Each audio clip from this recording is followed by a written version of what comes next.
Diesels are cool and all, but you ain't ever gonna get a diesel to sound like that.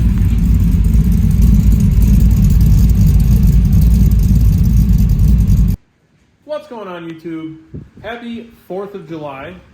I recently realized that I surpassed the 2,000 subscriber mark on YouTube, so I hope that it's somewhat entertaining but also informative. So thank you guys for subscribing to the channel. Now I get to reveal the new truck to the fleet. So this was kind of an impulse buy, but bear with me. I feel like some of you can probably relate to this. Currently, right now, I've got 3 trucks. Well, 4 with the new one. So 2 of them don't run and drive. I've got the LBZ that you guys have been keeping up with. The square body, which has just been sitting currently because I'm only trying to really put all my focus on the LBZ. And then along with the house that we just got, it's kind of a handful to also try to incorporate the square body. And then I also have the black 1500, which I did the full in-depth lift install on. That truck I bought for really cheap, and it was really supposed to be like a daily driver for my fiance because she has a really nice 2500 that I did not want getting destroyed by the northern salt. So she drove the black truck during the winter, and now that it's summer, all of my buddies have their trucks, and they're all driving around, ripping around. And what do I get? A lame stock 1500. I was going to rebuild it, put a cam in it, put a full manual valve body in the 4L60 because it is a rebuilt trans, do a stall converter, headers, you know, the whole 9, just a simple build, not doing any kind of forced injection or forced induction or nitrous, just keeping it a cam only, motor only build. So something that I could toy around with and have fun with my buddies whose trucks are complete and running. I swear up and down that I had my cart full of all the parts that I just described, so I can make that truck into basically a summer fling truck, something that I can enjoy for the summertime and then probably have to get another daily driver for the winter. I even had the truck like 95% repainted. I did everything, or I had everything done other than the rear pillar and the front fenders because those 2 were still good. And then this truck popped up on Marketplace. There she is, folks. So this truck is by no means perfect, but it was recently, I'd say, half-ass restored. They basically took the truck all the way down to the chassis and then blasted and painted the entire chassis as one, rather than pulling the frame apart from everything. So in a sense, it was restored, but not how I would do it. Not that it matters how I would do it. Everyone's got their own way of doing things, but it's just kind of, it's not perfect is kind of what I want to get at. Another thing too is this truck was actually completely repainted, and there's some spots where you will notice it more than others. The best part about it being white is that it's really hard to detect bodywork, so a lot of white trucks will look good even if they're painted quite poorly. This right here, you guys can see a drip there.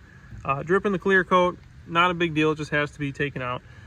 This is a scuff in the paint, but for the most part the paint is in really good shape, and it's got some pretty desirable things done to it as far as the exterior, like the paint match door handles with the chrome, or my bad, the paint match bezels with chrome handles, the roll pan, which is actually shaved to the bed. Another cool thing is the trim piece that goes over the tailgate. All those holes were shaved, so they're filled in, you can't see them, and basically you don't have to run a top trim.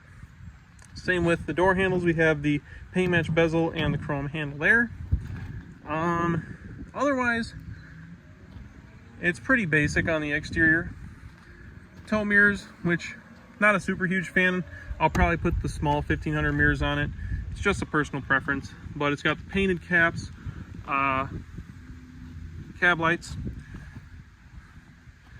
painted front bumper, which is pretty standard, and then nothing really special here except for the clear headlights with the clear markers on the side. So overall, really good shape. You can even tell by the wheels, like most of these factory wheels are all torn up. These ones are actually in really good shape and they haven't been stripped or polished. I recently actually put these traction bars on because I was going to put them on the LBZ, but since we are 4-linking the frame, I don't need those traction bars anymore, so I threw them on this truck just for keepsake. Now, as far as the interior goes, it is a fully loaded truck for the year. This is an 03, so they technically didn't have sunroof trucks back in 03. They actually did them in 05 and up. So this is a fully loaded truck with leather, heated and cooled seats, or not cooled, just heated.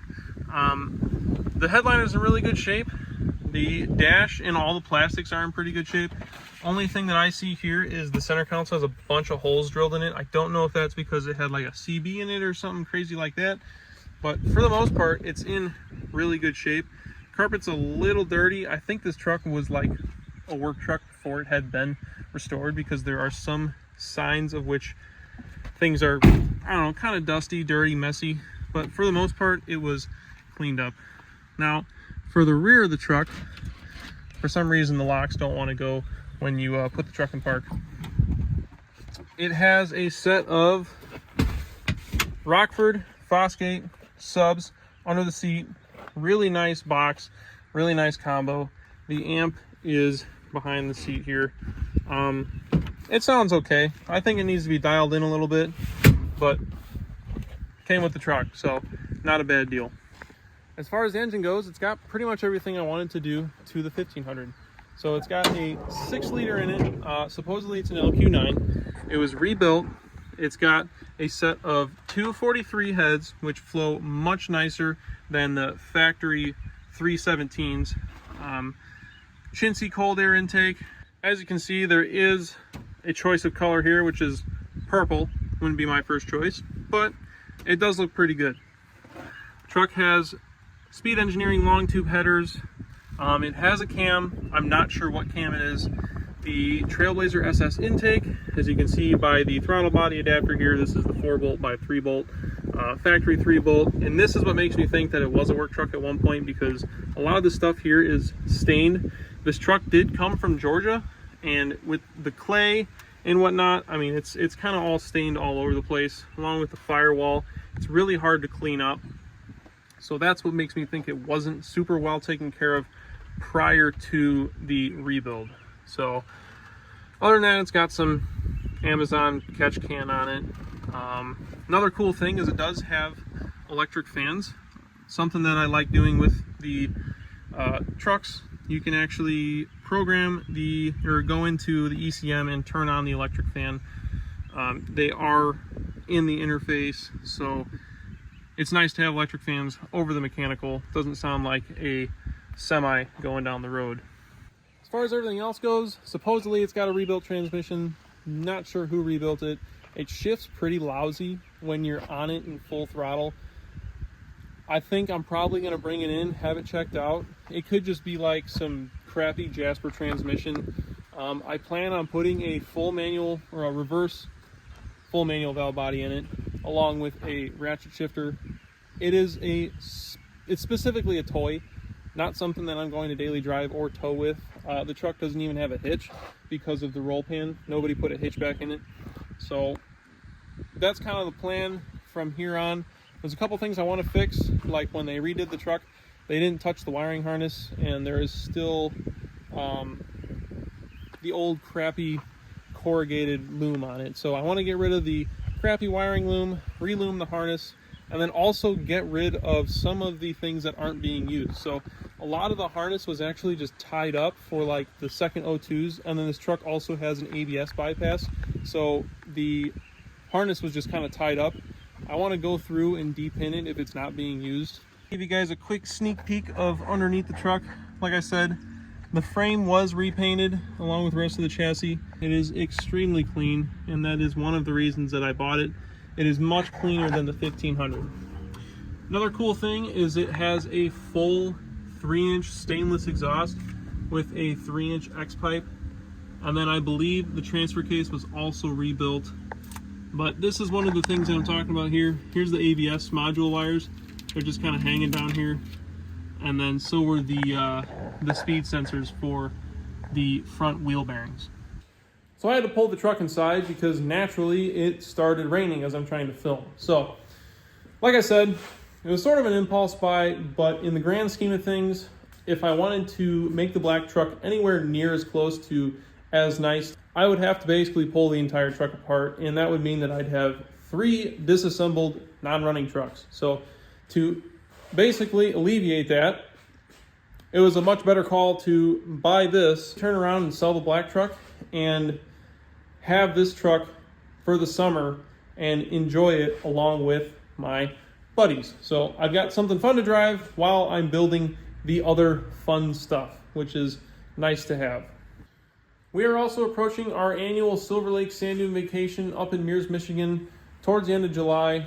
We've been going for the past decade or more, and for the past 2 or 3 years, I have not had a single thing of my own to actually bring and enjoy. It's either been torn apart, broken, or for some other reason, I haven't had something to bring. It's actually nice to be able to bring one of my own vehicles for a change. So that's another reason why it's a good thing this truck has now become part of the fleet.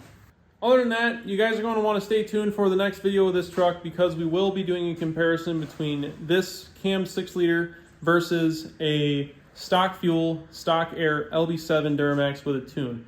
So it's going to be interesting to see. I'm not sure who will come out on top.